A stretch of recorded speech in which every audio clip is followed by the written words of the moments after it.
ನಾಳೆ ಇದೇ ರಾಘವಣ್ಣಿಗೇರಿ ಯಾವ್ದಾದ್ರು ಒಂದು ಜಾಗದಲ್ಲಿ ಒಬ್ಬ ಮೌಲಾನ ಇವತ್ತು ಶವಗಳನ್ನು ಹುಟ್ಟಿದ್ದಾನ, ಇವತ್ತು ಅದ್ರ ಮೇಲೆ ಮಸೀದಿ ಆಗಿದೆ ಅಂದ್ರೆ ನೀವು ಇವತ್ತಿಂತ ಮಸೀದಿ ತಂದು ಚೆಕ್ ಮಾಡ್ತೀರೇನು? ಇದು ದೇಶದ ಜನತೆಗೆ ಮುಖ್ಯಮಂತ್ರಿಗಳು ಆದ್ರೆ ನಾಳೆ ಒಂದು ಮಸೀದಿ ಚರ್ಚ್ ಕೆಳಗಡೆ ಅಂತ ಹೇಳ್ತೀನಿ, ಅದನ್ನು ತನಿಖೆ ಮಾಡುವಂತ ತಾಕತ್ತಿದೆಯಾ ಸಿದ್ದರಾಮಯ್ಯನವರೇ? ಉತ್ತರ ಕೊಡಬೇಕು. ಮಂಜುನಾಥನ ಭಕ್ತಾದಿಗಳು ಇವತ್ತಿಲ್ಲಿ ಬಂದಿದ್ದಾರೆ.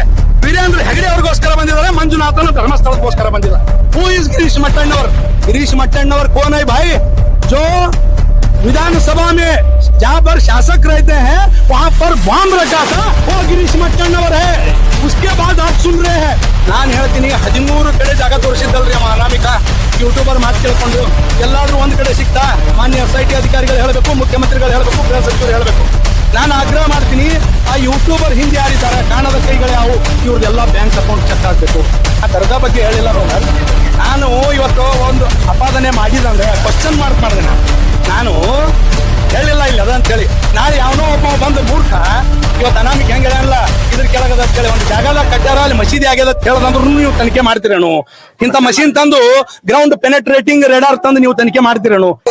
ಇವತ್ತು ಏನು ಕರ್ನಾಟಕದಲ್ಲಿ ನಡೆಯುತ್ತಿರುವಂತ ಘಟನೆ ಕೇವಲ ಮಂಜುನಾಥ ಸ್ವಾಮಿಯ ಭಕ್ತರಿಗೆ ಮಾತ್ರ ಅಲ್ಲ, ಸಮಸ್ತ ರಾಷ್ಟ್ರ ಭಕ್ತರಿಗೆ ಒಂದು ಆಘಾತ ಮತ್ತು ನೋವನ್ನ ಸಂಗತಿಯಾಗಿದೆ. ನಾನು ಕರ್ನಾಟಕದ ಮುಖ್ಯಮಂತ್ರಿ ಮಾನ್ಯ ಸಿದ್ದರಾಮಯ್ಯನವರಲ್ಲಿ ಕೇಳಲಿಕ್ಕೆ ಇಚ್ಛೆ ಪಡ್ತೀನಿ, what is ground penetrating radar? ಮಾನ್ಯ ಮುಖ್ಯಮಂತ್ರಿಗಳೇ, ಗ್ರೌಂಡ್ ಪೆನೆಟ್ರೇಟಿಂಗ್ ರೇಡಾರ್ ಅಂತ ತರಿಸಿರಲ್ಲ, ಇದು ಕರ್ನಾಟಕದಲ್ಲಿ ಮೊದಲ ಬಾರಿಗೆ ಇವತ್ತು ಬಂದವು. ಇದನ್ನ ಕೇವಲ ಹಿಂದೂಗಳು ಜೈನರ ಒಂದು ಧಾರ್ಮಿಕ ಭಾವನೆಗೆ ಧಕ್ಕೆ ಮಾಡುವಗೋಸ್ಕರ ಇವತ್ತು ಕೋಟ್ಯಾಂತರ ಭಕ್ತರನ್ನು ಇವತ್ತು ನೋವಿನಲ್ಲಿ ತಳ್ಳಿದ್ದೀರಿ. ನಾನು ಯಾವುದೇ ತನಿಖೆಯ ವಿರೋಧಿ ಅಲ್ಲ. ಇಲ್ಲಿ ಸೇರಿದಂತ ಸಮಸ್ತ ಹಿಂದೂಗಳು ಯಾವುದೇ ತನಿಖೆಗೆ ವಿರೋಧ ವ್ಯಕ್ತಪಡಿಸ್ತಾ ಇಲ್ಲ. ಆದ್ರೆ ನಾನು ನಿಮಗೆ ಸಮಸ್ತ ರಾಷ್ಟ್ರ ಭಕ್ತರ ಪರವಾಗಿ ಕೇಳಲಿಕ್ಕೆ ಇಚ್ಛೆ ಪಡ್ತೀನಿ, ನಾಳೆ ಇದೇ ರಾಘವಣ್ಣಿಗೇರಿ ಯಾವ್ದಾದ್ರು ಒಂದು ಜಾಗದಲ್ಲಿ ಒಬ್ಬ ಮೌಲಾನ ಇವತ್ತು ಶವಗಳನ್ನು ಹುಟ್ಟಿದ್ದಾನ, ಇವತ್ತು ಅದ್ರ ಮೇಲೆ ಮಸೀದಿ ಆಗಿದೆ ಅಂದ್ರೆ ನೀವು ಇವತ್ತಿಂತ ಮಸೀದಿ ತಂದು ಚೆಕ್ ಮಾಡ್ತೀರೇನು? ಇದು ದೇಶದ ಜನತೆಗೆ ಮುಖ್ಯಮಂತ್ರಿಗಳು ನಾಳೆ ಯಾವೊಬ್ಬ ತಲ್ತಿರ್ಗ್ ಬಿಡ್ತಾನೆ, ಯಾರೋ ಸಮೀರ್ ಅನ್ನೋ ಒಬ್ಬ ಯೂಟ್ಯೂಬರ್, ಇಲ್ಲಿ ನಾನು ಹಿಂದೂ ಮುಸ್ಲಿಂ ಮಧ್ಯದಲ್ಲಿ ತರ್ಲಿಕ್ಕೆ ಹೋಗಂಗಿಲ್ಲ. ನಾಳೆ ಯಾವ ಒಬ್ಬ ಬರ್ತಾನೆ ಮಸೀದಿ ಹೆಣ ಅದ ಅಂತ ಹೇಳ್ತಾನ, ನಾಳೆ ಇನ್ನೊಬ್ಬ ಬರ್ತಾನೆ ಚರ್ಚ್ ಕೆಳಗದ ಅಂತ ಹೇಳ್ತಾನ. ಅದನ್ನ ಪ್ರಶ್ನೆ ಆಗಿದೆ. ಇದು ಮಂಜುನಾಥನ ಭಕ್ತಿಗೆ ಅತೀವ ನೋವಾಗಿದೆ. ನಾನು ಭಕ್ತರ ಪರವಾಗಿ ಸಂಪೂರ್ಣಗೊಳಿಸಿ ಏನ 300 ಪಾಯಿಂಟ್ಗಳನ್ನು ತೋರಿಸಿದ ಅವನು ಮುಖವನ್ನು ನೀವು ಮುಚ್ಚಿಟ್ಟಿದ್ದೀರಿ. ಅವ್ರ ಹಿಂದಿರುವವರು ಯಾರು? 13 ಪಾಯಿಂಟ್ ಶೋಧನೆ ಮಾಡಿದ್ರು ಕೂಡ ಒಂದೇ ಒಂದು ಅಸ್ಥಿ ಪಂಜರ ದೊರಕಿಲ್ಲ ಅನ್ನೋ ಮಾಧ್ಯಮಗಳಿಂದ ನಮಗೆ ತಿಳಿದು ಬರ್ತಾ ಇದೆ. ಹಾಗಿದ್ರೆ ಇನ್ನೂ ಎಷ್ಟು ವರ್ಷದವರೆಗೆ ಇದೇ ರೀತಿಯಾಗಿ ನಾಟಕ ನಡೀತದೆ ಅನ್ನೋದ್ರ ಬಗ್ಗೆ ಇವತ್ತು ದೇಶದ ಜನತೆ ಕೇಳ್ತಾ ಇದೆ. ಎಷ್ಟು ದಿನ ಈ ರೀತಿಯ ನಾಟಕ ಮಾಡ್ತೀರಿ? ಹಿಂದೂಗಳ ಭಾವನೆಯೊಂದಿಗೆ ಮಾಡ್ತೀರಿ ಅನ್ನೋ ಪ್ರಶ್ನೆಯನ್ನು ಕೇಳ್ತಾ ಇದ್ದೀನಿ. ಅದಕ್ಕೆ ನಾನು ಮುಖ್ಯಮಂತ್ರಿ ಸಿದ್ದರಾಮಯ್ಯನವರಿಗೆ ಕೇವಲ ಇದನ್ನು NIA CBI ಇಲ್ಲ, ಆದ್ರೆ ನಾಳೆ ಒಂದು ಮಸೀದಿ ಚರ್ಚ್ ಕೆಳಗಡೆ ಅಂತ ಹೇಳ್ತೀನಿ, ಅದನ್ನು ತನಿಖೆ ಮಾಡುವಂತ ತಾಕತ್ತಿದೆಯಾ ಸಿದ್ದರಾಮಯ್ಯನವರೇ? ಉತ್ತರ ಕೊಡಬೇಕು. ಇವತ್ತು ಇಲ್ಲಿ ಸೇರಿದಂತ ಒಂದು ಶ್ರದ್ಧೆಯ ತಾಯಂದಿರು, ಮಹಿಳೆಯರು, ಎಲ್ಲಾ ಭಕ್ತಾದಿಗಳನ್ನು ನೋಡಿದ್ರೆ ಗೊತ್ತಾಗ್ತದೆ ನಿಮಗ. ಯಾವುದೇ ಹಣ ಕೊಟ್ಟು ತಗೊಂಬಂದಂತ ಜನ ಅಲ್ಲ, ಇದು ಮಂಜುನಾಥನ ಭಕ್ತಾದಿಗಳು ಇವತ್ತಿಲ್ಲಿ ಬಂದಿದ್ದಾರೆ.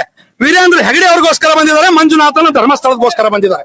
ಅದನ್ನ ಇವತ್ತು ಅರ್ಥ ಮಾಡ್ಕೋಬೇಕು. ಈ ಕೋಟ್ಯಾಂತರ ಲಕ್ಷಾಂತರ ಹೆಣ್ಣು ಮಕ್ಕಳಿಗೆ ಸ್ವಸಹಾಯ ಗುಂಪುಗಳನ್ನು ಮಾಡುವುದರೊಂದಿಗೆ, JLG ಮಾಡುವುದರೊಂದಿಗೆ ವೀರೇಂದ್ರ ಹೆಗಡೆ ಅವರು ಸಾಕಷ್ಟು ಇವತ್ತು ಹಣದ ಸಹಾಯವನ್ನು ಮಾಡಿದ್ದಾರೆ.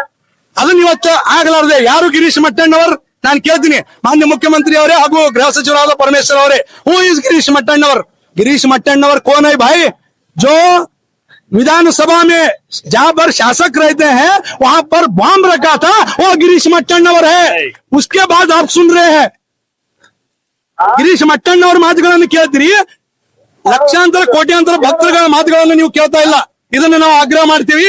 ಸಮಸ್ತ ಮಹಿಳಾ ಕುಲದಿಂದ, ಸಮಸ್ತ ಧರ್ಮಾಧಿಕಾರಿಗಳ ಪರವಾಗಿ, ಮಂಜುನಾಥ ಧರ್ಮಸ್ಥಳದ ಪರವಾಗಿ ಈ ಹೋರಾಟ ಇಲ್ಲಿಗೆ ನಿಂದ್ರಂಗಿಲ್ಲ. ಮಾನ್ಯ ಮುಖ್ಯಮಂತ್ರಿಗಳೇ, ಇದು ಪ್ರಾರಂಭ ಅನ್ನೋ ಮಾತನ್ನು ಈ ಸಂದರ್ಭದಲ್ಲಿ ಹೇಳಿಕ್ಕೆ ಇಚ್ಛೆ ಪಡ್ತೇನೆ. ಯೂಟ್ಯೂಬರ್ ಮೇಲೆ ನೀವು ಅವ್ರದ್ದು ಹೇಳಿದ್ದು ಹೇಳಿಕೆ ತಪ್ಪಂತ ನೀವು ಹೇಳಿಗೆತ್ತೀರಿ. ಆದ್ರೆ ಅವನ ಮೇಲೆ ಏನ್ರಿ ತನಿಖೆ ಮುಂದೆ ಆಗ್ಬೋದಾ? ನಾನ್ ಹೇಳ್ತೀನಿ 13 ಕಡೆ ಜಾಗ ತೋರಿಸಿದ್ದಲ್ರಿ ಅವ ಅನಾಮಿಕ ಯೂಟ್ಯೂಬರ್ ಮಾತು ಕೇಳ್ಕೊಂಡು ಎಲ್ಲಾದ್ರೂ ಒಂದ್ ಕಡೆ ಸಿಕ್ತಾ? ಮಾನ್ಯ SIT ಅಧಿಕಾರಿಗಳು ಹೇಳ್ಬೇಕು, ಮುಖ್ಯಮಂತ್ರಿಗಳು ಹೇಳ್ಬೇಕು, ಗೃಹ ಸಚಿವರು ಹೇಳ್ಬೇಕು. ನಾನು ಆಗ್ರಹ ಮಾಡ್ತೀನಿ, ಆ ಯೂಟ್ಯೂಬರ್ ಹಿಂದೆ ಯಾರಿದ್ದಾರೆ, ಕಾಣದ ಕೈಗಳೇ ಅವು, ಇವ್ರದೆಲ್ಲ ಬ್ಯಾಂಕ್ ಅಕೌಂಟ್ ಚೆಕ್ ಆಗ್ಬೇಕು.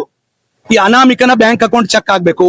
ಗಿರೀಶ್ ಮಟ್ಟಣ್ಣವ್ರನ್ನ ಬ್ಯಾಂಕ್ ಅಕೌಂಟ್ ಚೆಕ್ ಆಗ್ಬೇಕು. ಇವ್ರಿಗೆ ಎಲ್ಲಿಂದ ವಿದೇಶದಿಂದ ಫಂಡಿಂಗ್ ಬಂದದ ನಮಗ್ ಸಂಶಯ ಅದ. ಇದೊಂದು ಜಿಹಾದಿ ದೇಶದ್ರೋಹಿಗಳ ಕೆಲಸ. ಇವತ್ತು ಹಿಂದೂಗಳನ್ನ ಹೊಡೆಯುವಂತ ಕೆಲಸ ಇವತ್ತು ದೇಶದ್ರೋಹಿಗಳು ಮಾಡ್ತಾ ಇದ್ದಾರೆ.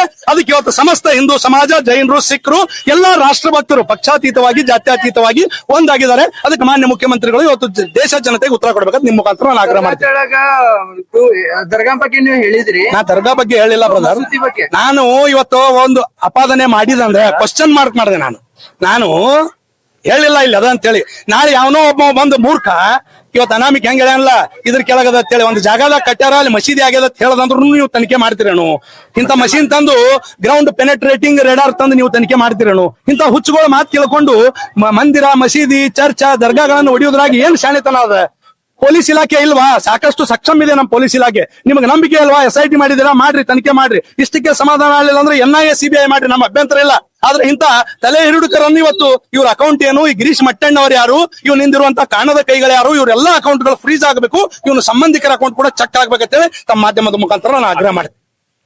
ಭಾರತ್ ಮಾತಾ ಕೀ ಈಗ ಸಂಬಳಿಸಿ ಆಶೀರ್ವಾದ ಮಾಡಿದ್ದಕ್ಕಾಗಿ ನಾವು ಅವರಿಗೆ ಎಲ್ಲ ಸಜ್ಜನ ಬಂಧುಗಳ ಪರವಾಗಿ ಅವರಿಗೆ ಕೃತಜ್ಞತೆಗಳನ್ನು ಸಲ್ಲಿಸ್ತಾ ಈ ಒಂದು